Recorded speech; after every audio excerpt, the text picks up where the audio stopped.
So if you've never shot a worldwide campaign before, all you need to buy is this setup over here.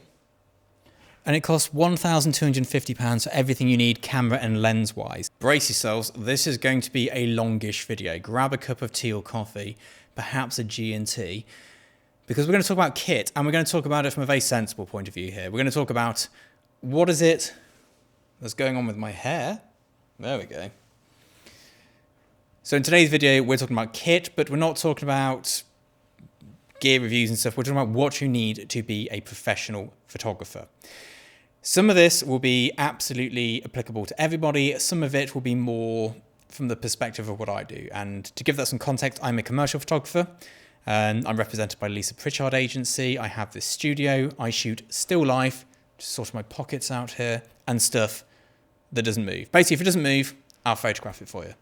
I have a very particular style, and I've come into this from a very long sort of meandering way. I was a budding documentary photographer, street photographer, got into weddings because I needed to make some money, discovered that shooting bands on tour and photographing festivals and stuff was a good way to make money whilst being similar to street photography, started doing portrait, fashion, celebrity photography, which is how I met my partner, and then discovered that actually people stress the shit out of me, and it is not for me, and my anxiety was through the roof, and I was doing all sorts of bad things to cope with that. So instead of doing all of that nonsense, I decided to photograph things that don't move and don't talk back, and I'm much happier. So yes, it's ended well. So because of that very long, stretched out process to getting here, I have a lot of kit. And when I say a lot of kit, I mean a stupid amount of kit. I've actually started selling a lot of it. Begrudgingly, because I'm a hoarder. I'm a minimalist and a hoarder at the same time, but I started selling a lot of it over on eBay. I started selling a lot of stuff that's gifted to the channel that I have and then I can't do anything with. And I'm going to use it to make something cool with for all you people to see, just to prove a point of something. But that's a different video altogether. Do subscribe if you want to see what I can do with several £1,000s worth of cash, because I think it's quite interesting so far. But I digress. We're talking about what you need to be a professional photographer here, and it is as much and not as much as you think it is, and it matters a lot and doesn't matter a lot. So there's going to be contradictions in here because my thoughts aren't all fully formed. They never will be. I'm forever changing my opinion on things, and that's an important, I think, trait to have as a photographer. You've got to move with it. You've got to be fluid. You've got to go with whatever's happening. But let's talk from the perspective of a commercial photographer. And let me tell you about what I use at the moment as a daily thing. So first thing you need is 2 cameras, which are identical.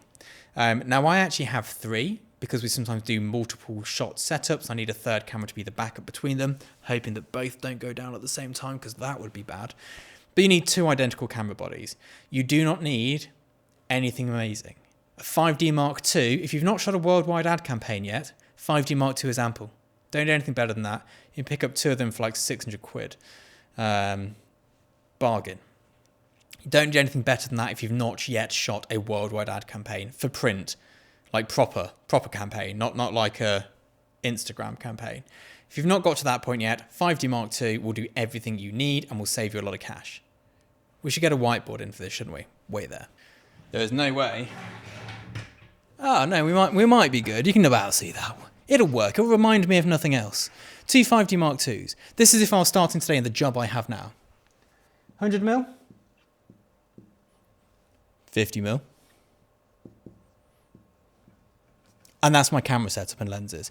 And the reason I know that's my camera setup and lenses is because at the moment I use a 90mm and a 50mm. I've sold everything else apart from this lens I'm filming here on, but that's a different company. So what I have in relation to this is 2 times 5D SRs. I have a 100mm, 90mm. I've lied slightly, I've got a 50 as well, like that.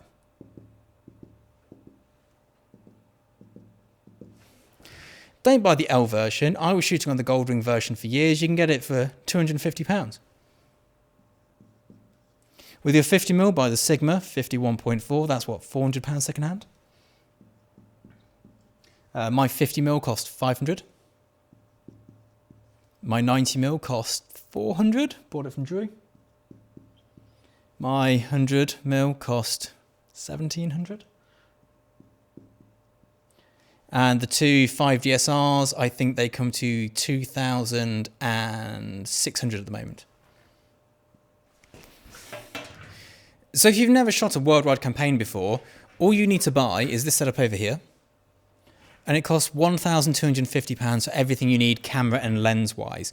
The setup I'm using will add the Cambo into it as well because that is a big part of it.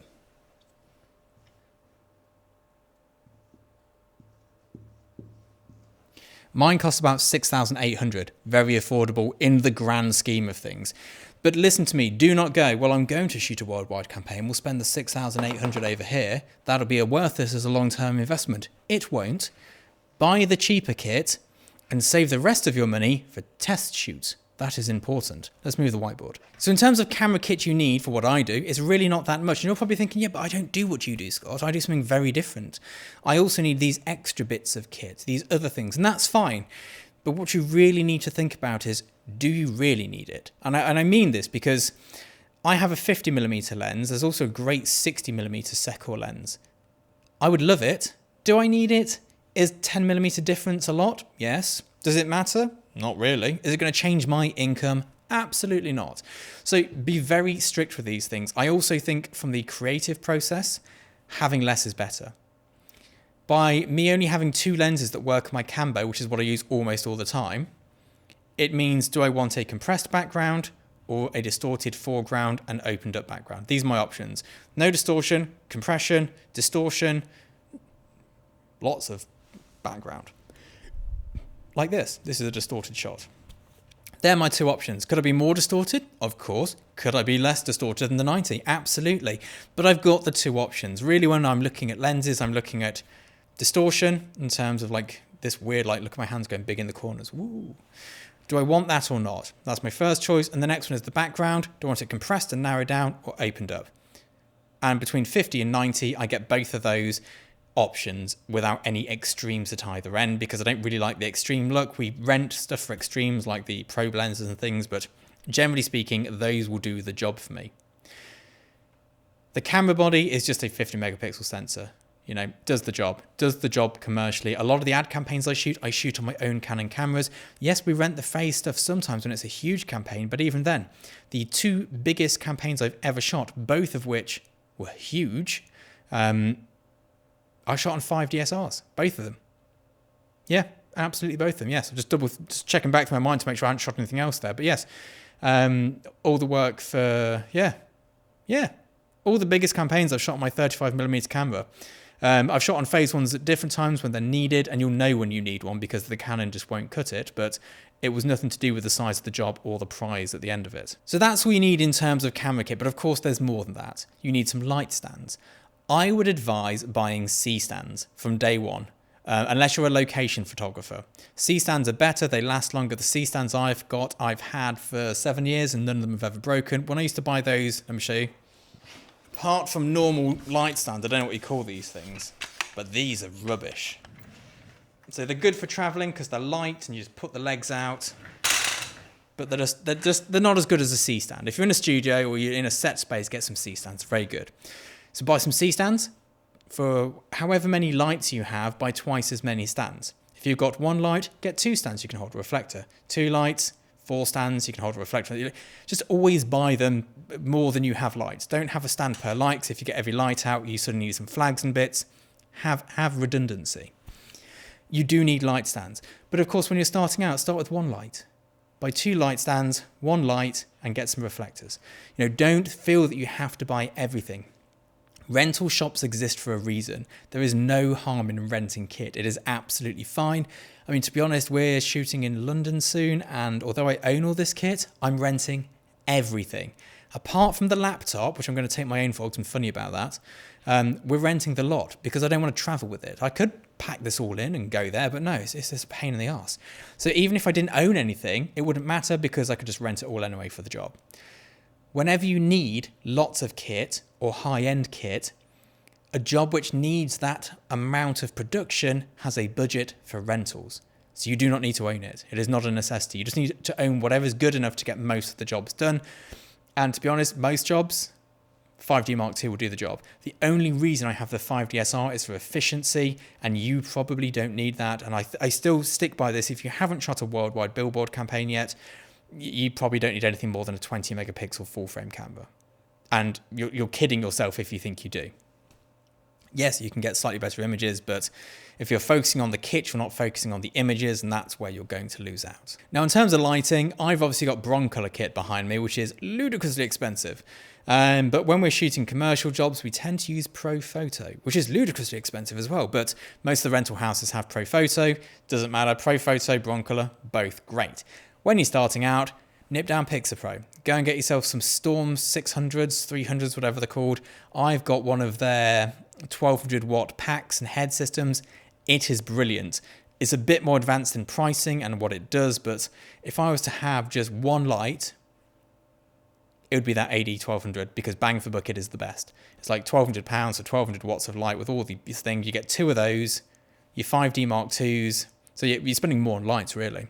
Your 5D Mark IIs, your two lenses, two AD 1200s. If you can't afford those, get the 600s. If you can't afford those, get the 300s, but get two. Most of my work is shot with one light, and I'd always have two for the backup redundancy, for the same reason that I do with the cameras. I do have backup redundancy lenses, which you do not need really, but that's mostly because I've upgraded and not bothered to sell on old stuff. Like I've got 3 100mm lenses plus a 90, which is part of my hoarding problem, which I'm trying to rectify at the moment. Modifier-wise, you need a softbox and you need some reflectors. Don't worry about any of these fancy parabolic things, light domes, lanterns, weird contraptions. It doesn't really do much. Get yourself some reflectors, which are the nice circular tins. Get yourself some softboxes, medium size 1x5 by 1 meter softbox sort of thing will be plenty, or 1x75 will be plenty. Doesn't really matter at this stage. When you know that you need something specific, you will know what it is you need. Buy yourself some tracing paper. You can hang it off your C-stand boom arms. It does a great job as a scrim. And if you're really tight up for cash, just get the reflectors that come with the light and buy the tracing paper and light stands. It'll do the job. I reckon I could set up a full commercial studio for about £6,000, including light and, most importantly, a laptop. The new Mac M1 chips are brilliant. I have the Mac M1 Mini running as my main studio computer, and people are like, oh yeah, we should go to the Mac Studio. It's a much better computer. It's faster. Yeah, I'm sure it is. But I render videos overnight and they're done in the morning when I get back, and the stills work is absolutely fast enough on a Mac Mini. I've got the 13-inch MacBook Pro because it's really small and it fits on the little tables in the British trains, so you can work on the train, which is very useful. Both of them have 16 gig of RAM. Both of them have 1 terabyte hard drives.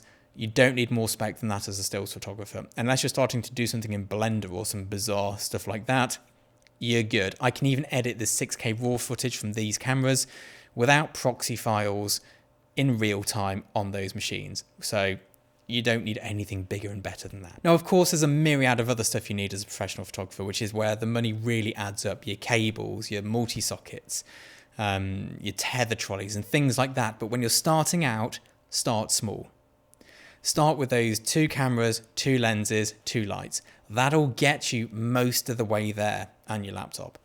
That'll do most of what you need. You really don't need to go too deep into spending money.